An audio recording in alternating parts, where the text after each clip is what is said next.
tokko jira kloroksii hin dhuyineenii sobdii faa jedhan. Sayyaada madam billaa fi jennaan maankaa fidaa.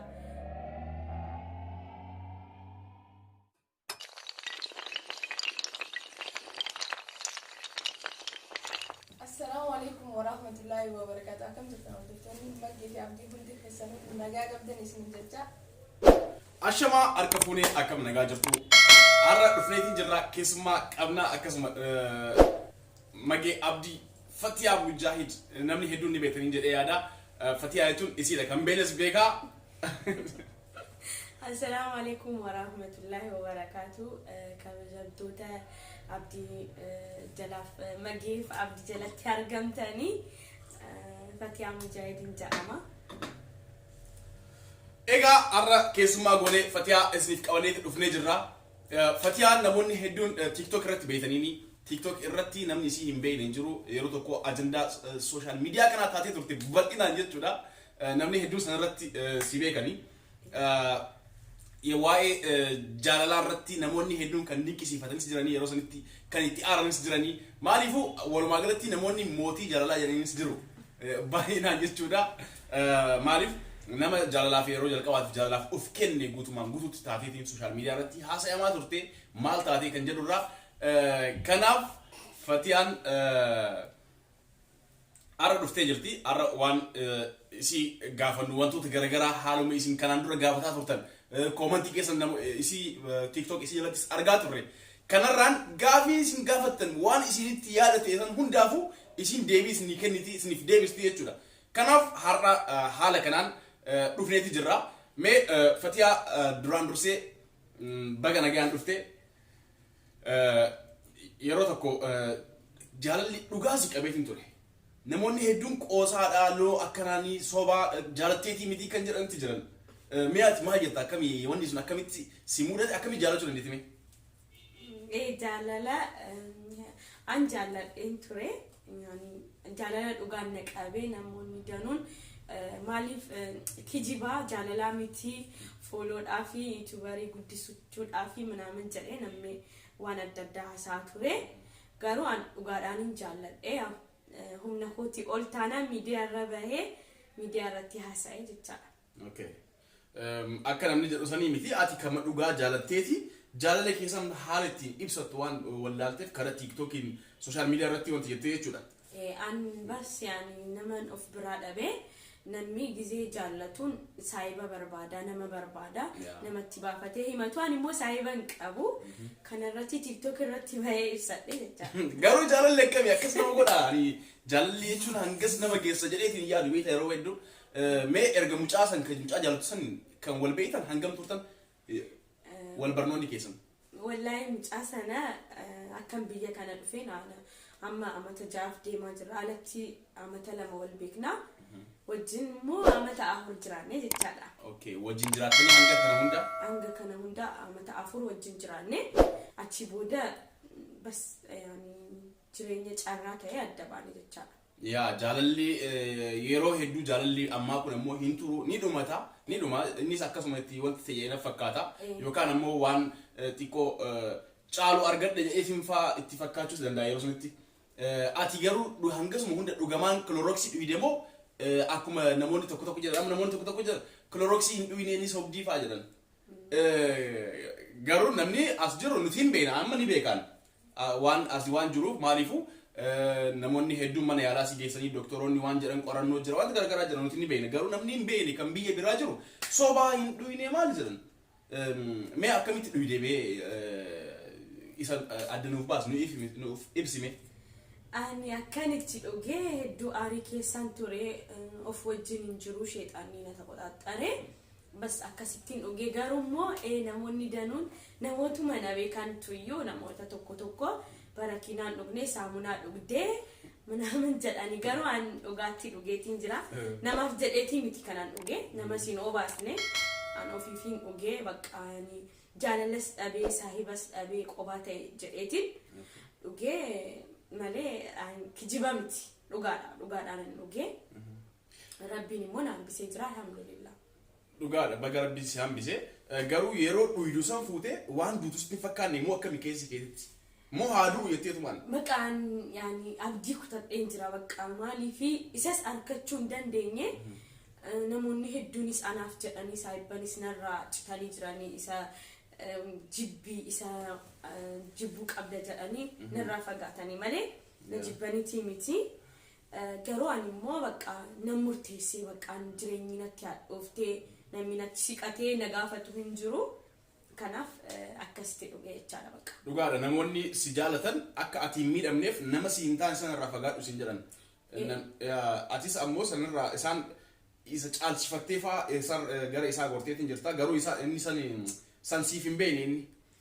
Inni beekaa beekuu ni beekaa akkan jaalladhu innis na jaallata garuu maali inni kan beekamu sheekaatti beekama nama gaariitti nama araarsu kana waan adda addaatiin beekama inni maqaan isaa baduu hin barbaadu yaani ani jaalallee qaba jedhee ibsachuu ni sodaata nama sodaata malee mucaa wajjin yaani waan hedduu dabarsine yaani isaaf anaaf rabbi tokkicha beeka. Akkas jecha. Inni nama jechuun akka ijoollee ammaa kanaa miti nama gaariidha jechuudha akka haalli isaa. Ani akkan beekutti gaan ilma namaan zallamu nama gaariidha wanni na godhee hin jiru wal jaallannaa wal kabajnaa. Akka ijoollee kaayiroo tokko baqane namni tokko ni jira akka isaan miti dalagatee galaa yaani nama gaariidha waan gaarii naa kenneef ani maraachuu danda'e malee atu inni waan fokkotaan irratti godhee anis yaani ni raraafadha jechaadha. Sirriidha dhugaadha namni gaariin nama tokko gaarummaa isaa osoo argitu nama saniin gargar ba'uun ni ulfaata. Osoo nama badaa ta'e haala badaa inni sirri dalage san qofa waan yaadduuf irraanfachuu dandeessa garuu waan gaarii inni dalage hedduu waan jiruuf gaarii san qofa yoo kan yaaddu ta'e nama san irraanfachuu dandeettu. Ati santu si miidhe yeroo sanitti jaalalli suni mee ofii garuu maaltu si dhagahame jechuun inni yeroo sanitti sirraa fagaateetiin jira ati immoo TikTok irratti akka isa jaalatu suuraa isaa hunda mana keetii irratti godhatteetiin akka isa jaalatu jaalala kee ibsachaa turte. Inni ammoo san siif hin hubanne yookaan ammoo hin galuuf inni maaliifuu jaalalli isaa keessaa bareetiin jira na fakkaate yeroo sanitti yookaan ammoo jaalala biraa keessa seenee jira. Ati yeroo sanitti halkan yoo raftu maali yaanni kee hundi gari isaa na fakkaate miti.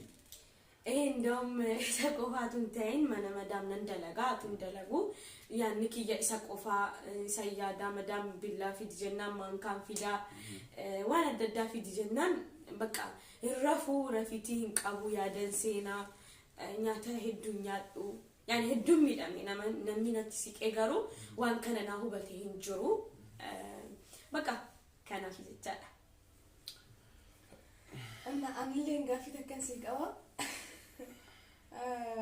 Amma duuba waan goote kana ittiin qoccaamne.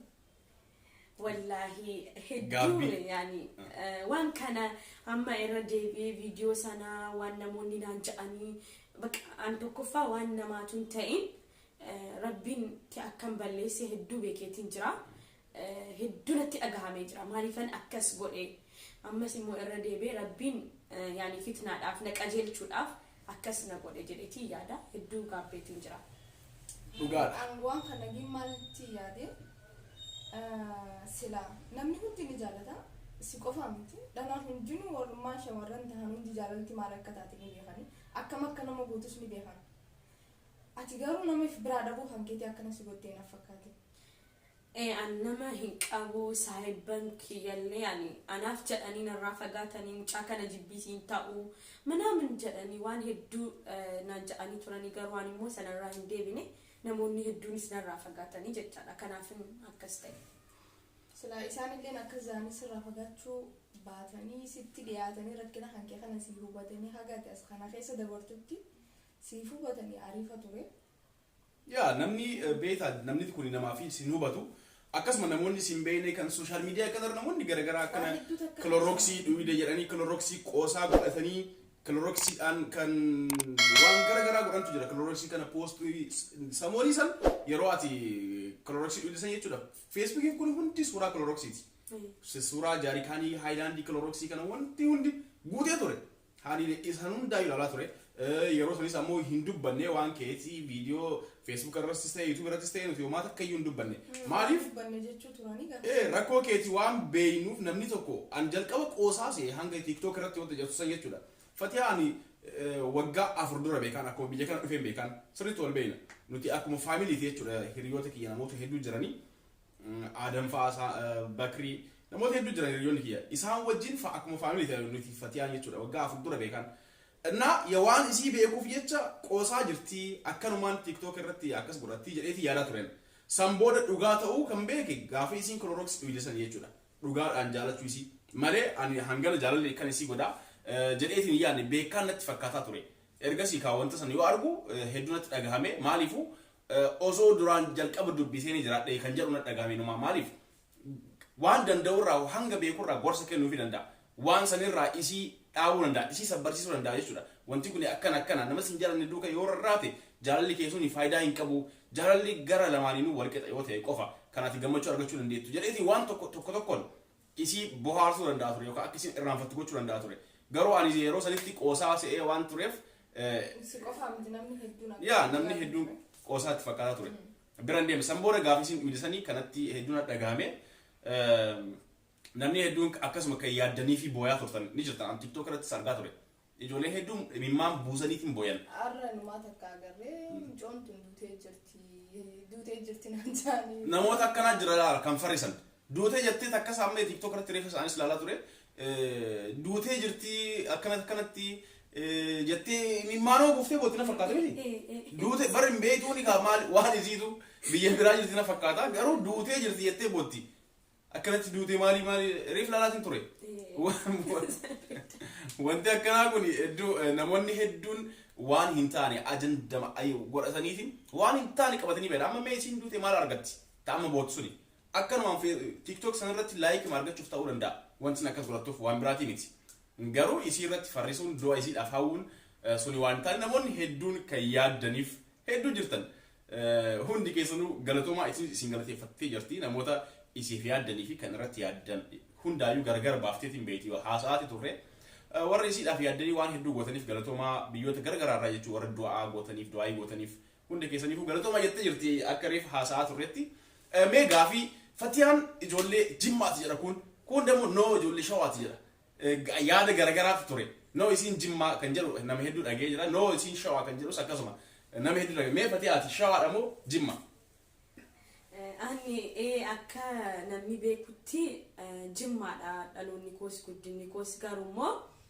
abbaan kiyya shawaadha ani haadhatti waamamu abbaatti yaamama ani shawaadha malee jimmaa miti garuu itti dhaladhee guddadheetiin jira jimmas shawaadhas lammanuu okay abbaadhaan jimma shawaadha haadhaanii jimma abbaan kee immoo haadha kee wajjin jimma jiraataa ture jechuudha kanaafuu gaati yaa'u jimmaa jedhamteeti yaamamtaa jechuudha biyya dhaloota kee waan ta'eef akkuma itti guddatetti walumaa galatti ijoollee jimmaati garuu yoo hidda dhalootaa kan laalu ta'e shawaadha gara abbaatiin gara haadhaatiin jimma abbaa jifar kanuma deebiin keessan isiniif deebi'eetiin jira na fakkaata shawaarraa fi jimmaarraa lamaanurraayyuu dhaa jechuudha isin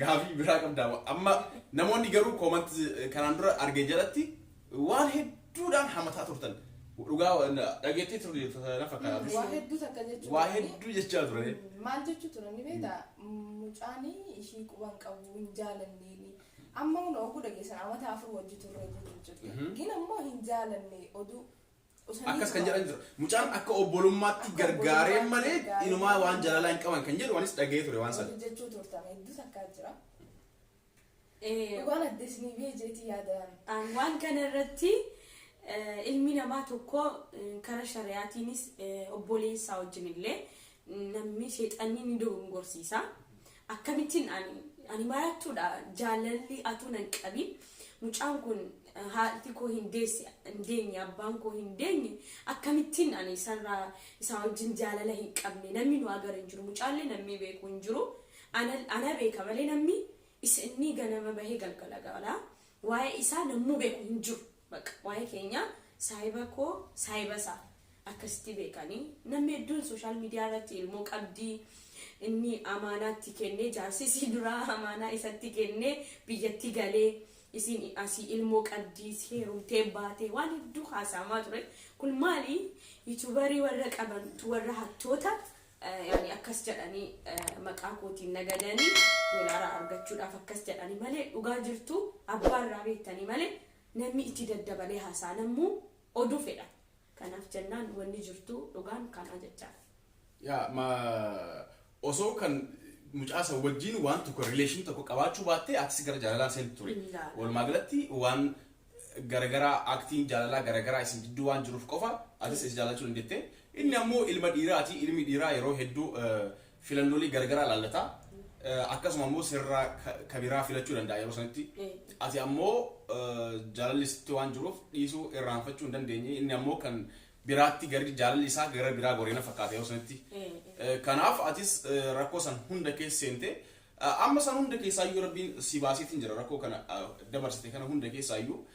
Garuu namoonni ammas wamakee akkana taate jedhanii haasan hedduudha. Namoota saniif ammoo ati gurra hin kennin.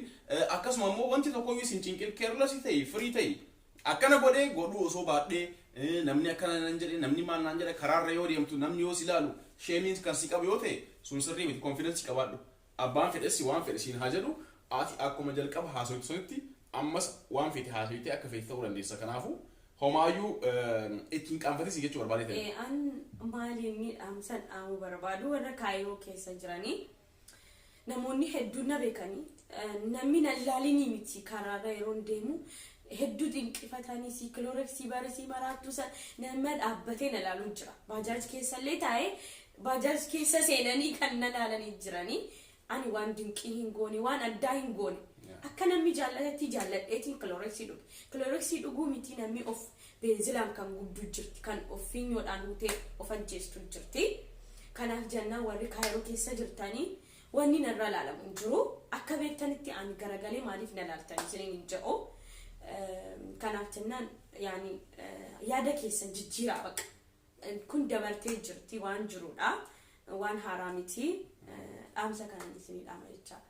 Yaa galatoomii Fatiyaa namni isii hin beekne yoo jiraate haaraatti Fatiyaa Mujaahid jedhamti. Akkasuma ammoo amma YouTube qabdi. YouTube isiillee Fatiyaa Mujaahid jedha.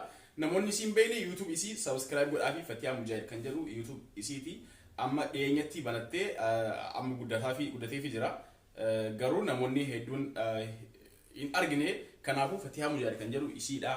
Hundi keessuu subscribe godhaafi nutis akkasuma ni jirra. Keenyaas akkasuma namni haaree taatan kan dhuftan jiraatan subscribe gochuudhaan maatii keenya ta'a. Dhiyeenyatti nutis 100 guutuudhaaf jechaa jirra. Akkuma kanaan dura isin jenne tattaaffachuutti jirra.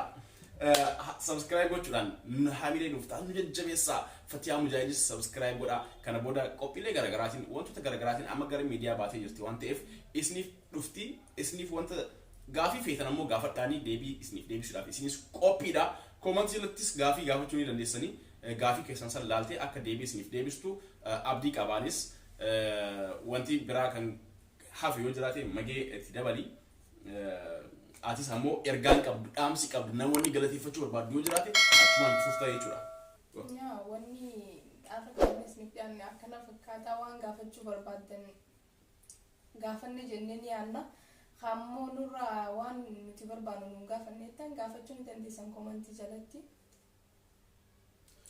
Okay, Fatiyaa ati namni ati hedduu galateeffachuu barbaadu namoota yaa namoonni hedduun kan si gargaaran dhabamanii yeroo kanatti akkasuma ammoo kan yaadaanis ta'ee du'aayinis ta'ee wanta gargaraatiin kan si gargaaran hin dhabaman yeroo ati rakkoo keessa jirtu san irratti hanga ammaatti sammuu bilbilanii kan si jajjabeessan namoonni hedduun jiraachuu danda'an. Akkasuma dhaamsa ati qabdu ilmaan Oromoo si argan hundaafuu warra yookaan ammoo jaalala akka keetii kan keessa jiraatanii ta'uu danda'a. Warroota jaalala beelis ta'uu danda'a.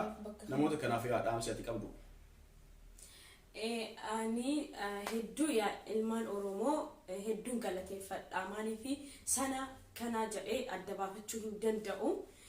Namoonni biyya biraalleerraa bilbilanii namoonni garagar bas na bilbilanii dhiirtii dhalaan hundinuu na bilbilanii hanga har'aa wallahi kan na gargaaran yaadaanis waan addaan na gargaaran hedduu jiranii hedduun galateeffadha. Yaani rabbii kafala malee an danda'e isaaniif hin kafalu waan na jaallatanii fi rabbiin isna jaallatu. Kaayiroo keessas uummanni Kaayiroo keessa jirullee hedduu na gargaaree jira. Hedduu yaadaanillee waan garagaraatiin mana dhufees waan hedduudhaan na gargaaranii jiranii. Hanga har'aallee si bukkee jirra. Hanga fayyitee waan tokkotti baatu si bukkee jirra kan jedhanii na jajjabeessan jiranii. Hedduu galatoomaa hedduun isin galateeffadha hedduun isin jaalladha. Akkasittis ta'ee kan na jala deemtanii na arrabsitanis hedduu galatoomaa isin jedha. Ya kanuma galata hunda keessaniifuu namoonni waan gaarii na yaaddanis kan badaa na yaaddanis galatoomaa isin jettee jirti namoonni nama tokko osoo hin beekin namni kun rakkina akkamii qaba osoo hin jedhin nama san yookaan arrabsuun yookaan qiiquun yookaan abaaruun faayidaa hin qabu maaliifuu jalqaba irratti rakkoon nama kanaa maali jettanii yookaan itti siixanii gaafachuu beekuu qabdan. Kanaaf namni kanaan dura fatii irratti yeroo isin TikTok rakkas tuttusan namni hedduun itti qoosaa jira tana maraattuu tana maali maam jedhaa tura namni hedduun maaliifuu ka akkamitti akkana taate kan jedhu hedduutu jira garuu namni itti siiqee rakkoon isii maali mee haa gaafannu kan jedhe hin jiru osoo yeroo sanatti rakkoon isii maali jettanii gaafattanii siixanii beekuu dandeettan ture rakkoo isii maal akka ta'e dhugaa isii ta'uu anaanis hanga booti isiin qofaa miti jechuudha anis itti siiqee qoosaa jedhee dhiisee malee waan biraan dubbanne yookaan akka namoota garagaraa waan adda addaan jenneeni garuu qoosaadha isiin akkasumaan qoosaa jirti jedheetiin dhiise osoo yeroo sanatti itti dhiyaadheetiin dubbisu ta'e rakkoo isii beekuu danda'a yookaan furmaatas fiduu fi dhabuu danda'u yaada tokko yaada qabuuf keessa qooduu fi danda'a jechuudha. Kana hundi keessanuu galatoomaan namoonni gaafii biraa qabdan gaafadhaa koomantii jalatti waa'ee fatiyaa namni isii gaafii gaafachuu barbaadan jiraatan jechuudha. Akkasuma immoo afaan Amaaraatiinis ni dabarsina miti afaan Amaaraatiinis viidiyoo asumarraan itti aansineetiin dareena namoonni afaan Amaaraatiin gaafii garagaraa gaafatan waan jiraniif namoonni afaan Amaaraatiin ishii irratti viidiyoo garagaraa dalaganis akkasuma waan jiraniif jechuudha. Kanniiniifis akkasuma viidiyoo dalayna waan ta'eef namoonni haaraa taatan subscribe gochuu maatii keenya ta'a viidiyoo kana like godhaa yeroo itti aanutti walitti deebina waan ta'eef dhaamsi dhumaa namni hafeef jira wanti dabarfachuu barbaadan. Inta kan jirtu wanni dabarfannu warri haaraa taatan subscribe godhaa YouTube keenyaa fi Fatiyaa Jilleedhaan isin jaa nagaan nuuf tura. Nagaa tura bye bye hundi keessanuu.